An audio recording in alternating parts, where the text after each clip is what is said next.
Hola, buenos días. Soy Milagros Barrutia, DNI 38.603.968.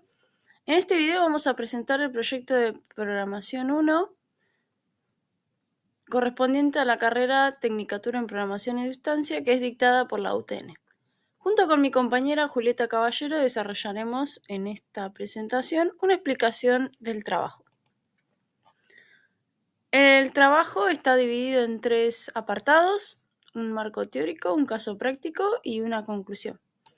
También como introducción podemos definir el tema que elegimos para investigar, que es las estructuras de datos de forma de árbol en computación, ya que nos permite representar estructuras jerárquicas que hasta ahora no habíamos visto, solo habíamos visto estructuras lineales, y con los árboles podemos representar estructuras que cada dato tenga una jerarquía. En esta presentación podemos ver una estructura de árbol donde la raíz sería un nodo con más jerarquía que se diversifica en ramas, y cada rama a su vez se diversifica y las últimas nodos se los llaman hojas. En nuestro caso nos vamos a enfocar en los árboles binarios, que son esas estructuras que están compuestas por nodos no mayores a 2. Como se puede ver acá en el gráfico, cada nodo solo tiene como máximo 2 hijos, no pueden tener más. Pueden tener 1, no pueden tener, como es el caso de G, pero no pueden tener más de 2. Al nodo principal en estos tipos de árboles se lo llama nodo padre, y a los que le siguen se los llama nodos hijos, nodo derecho y nodo izquierdo, y así. Bueno, ¿qué propiedades podemos definir en un árbol binario? Podemos definir la altura del árbol, ¿sí?, que es el máximo, el número de niveles que tiene el árbol. En este caso es 4. También podemos definir el peso del árbol, que es el número de nodos que tiene un árbol. Habría que contar todas estas letras y da 12, ¿sí? Otra magnitud importante que se define antes de graficar el árbol es el orden, que es el número máximo de hijos que puede tener un nodo, que como estamos hablando de árboles binarios es 2. Y también se puede definir después en cada nodo el grado, que es un número máximo de hijos por nodo. Otra propiedad que podemos mencionar también es la longitud del camino, que es la cantidad de nodos que se tienen que recorrer para llegar desde la raíz a un nodo determinado. Por ejemplo, si yo quiero llegar a D, su longitud de camino va a ser 2 porque antes tengo que pasar por B y por A. Bien, para poder implementar los árboles binarios en programación, nosotros trabajamos en Python específicamente. Se implementó el paradigma orientado a objetos. Este paradigma proporciona una estructura organizada al código para dividirlo en clases y objetos. Se define una clase que va a incluir a todos los objetos, y a esas clases también se le dan atributos que van a ser las características que va a tener cada objeto, y tienen la posibilidad de que sean distintas porque se les ingresa por parámetro cuando uno después las define. Y también tiene métodos que son las acciones que pueden hacer esos objetos. Esta forma de programar facilita la comprensión y la visualización del código cuando queremos armar árboles.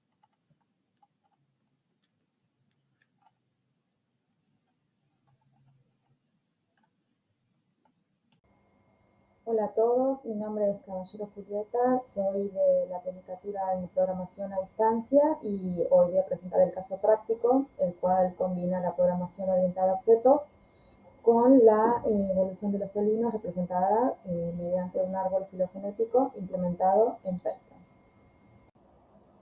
Bueno, nosotras elegimos representar en el programa Python esta evolución filogenética, particularmente de los felinos, porque se sabe que los árboles evolutivos son herramientas para representar diferentes especies que han evolucionado a partir de un ancestro en común. En este caso es la historia de los felinos, donde cada nodo representa una especie o grupo de especies y las ramas reflejan los eventos de especiación, es decir, la aparición de nuevas poblaciones a partir de la original, que es la Felidae en este caso. Para representar este árbol en Python utilizamos el paradigma de programación orientada a objetos, que nos permite organizar el código de manera estructurada y modular, facilitando la comprensión como el mantenimiento. Bueno, en principio creamos la clase nodo, que actúa como plantilla para generar cada grupo de felinos en el árbol. Cada objeto de esta clase, cada nodo, tiene dos atributos principales, que son el nombre del grupo y sus hijos. Fueron almacenados en la estructura de diccionario para luego facilitar su manipulación. Dentro de la clase definimos el método, la función agregar hijo, el cual nos permitió ir construyendo dinámicamente el árbol, agregando nuevas ramas a medida que se definían las relaciones evolutivas. Como vemos acá, las relaciones evolutivas es bastante larga. También se observa que las mayorías de las ramificaciones, cuando se conectan con la raíz, con sus hijos, se producen hacia el lado izquierdo, mientras que las ramas derechas tienden a convertirse en hojas que no se vuelven a ramificar. Este patrón nos permitió clasificarlo como un árbol binario no equilibrado debido a su distribución asimétrica. Por ejemplo, en este caso, acá conectamos la raíz con sus primeros dos hijos, en este caso Pantera linaje y Gato Bayo. Después conectamos a Pantera linaje con sus dos hijos, es decir, que pasa a transformarse en padre, y el Gato Bayo lo mismo. Y así conectamos de la rama izquierda, que es la que más se ramifica, hasta llegar al gato doméstico. Acá creamos una función para imprimir el árbol con algunos detalles para que se vea un poco mejor legible visualmente. Acá recorremos hijo por hijo hasta el nodo actual y con una función recursiva se imprime la raíz, se imprime todo el árbol. Y acá se ve la raíz felinos con sus dos hijos, Pantera y Gato Bayo, y de acá, del Gato Bayo, va a descender los otros hijos que se transformarían en padres porque tienen hojas, hasta llegar al felino doméstico. Utilizamos 4 magnitudes para transformarlas en función características del árbol binario, que son la altura, el peso, la longitud y el grado. La altura es el número máximo de niveles del árbol, el peso es el número de nodos que tiene el árbol, la longitud es los nodos que se deben recorrer para llegar desde la raíz a un nodo determinado, y los grados es el número de hijos de un nodo y está limitado por el orden, ya que indica el número máximo de hijos que se puede tener por nodo. Entonces, acá calculamos la altura.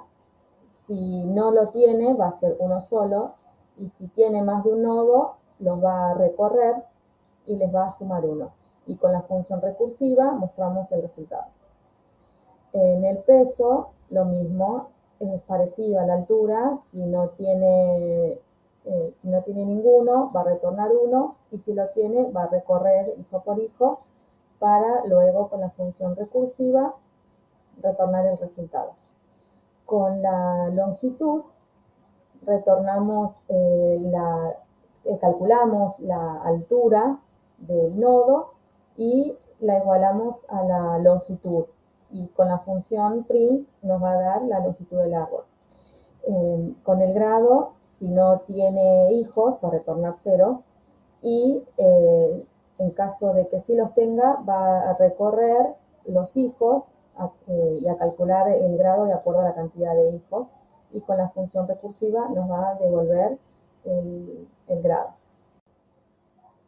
Bueno, acá ponemos a funcionar el código y podemos ver que la altura del árbol es 8, ya que el número máximo de niveles del árbol es 8, el peso del árbol es 19 porque tiene 19 nodos, la longitud del árbol es 7 porque se debe recorrer 7 veces para llegar a la raíz, y el grado del árbol es 4, ya que los últimos dos nodos tienen hijos a su vez. Bueno, nosotras con la imagen encontrada filogenética de los felinos pudimos implementarla al trabajo solicitado de elegido árboles binarios, porque es una buena estructura para poder representar la evolución en la estructura de datos en general. Es bastante accesible, fue sencillo de realizarlo y lo hicimos mediante el paradigma orientado a objetos, porque ofrece una manera más clara y estructurada de visualizar y manejar estas relaciones entre nodos y ramas. Al incorporar las funciones adicionales de magnitudes, de altura, peso, longitud y grado, pudimos aplicar los conceptos teóricos aprendidos en la materia, demostrando cómo las propiedades del árbol se pueden aplicar a cualquier ámbito, en este caso la evolución de los felinos. Y para terminar, aprendimos también que los árboles binarios son estructuras muy importantes en la programación porque nos permiten organizar y procesar datos complejos como datos simples.